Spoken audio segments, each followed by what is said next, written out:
తెలుగు పద్య స్వర వైభవానికి స్వాగతం. శ్రీమద్ భాగవతం నుండి ఒక పద్యం. గురుభుజ శౌర్య భూరిరణ కోవిద మద్భట కోటికెల్ల నీవరయన్ వరోధిని వరుడవైచని యజ్ఞముగూడ దక్షునిన్ బరువడిద్రుంపుము ఈవచట బ్రాహ్మణ తేజమజేయమంటివి ఏన్నరిది అదంశ సంభవుడవై తగునీకున్ అసాధ్యమయ్యడన్.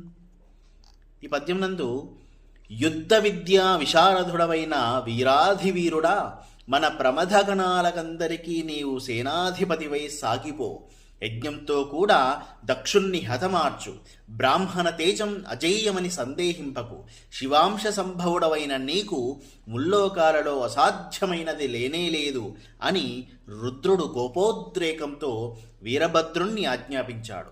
వీరభద్రుడు చిత్తం అలాగే చేస్తాను అన్నాడు అని పద్యభావం. ధన్యవాదం.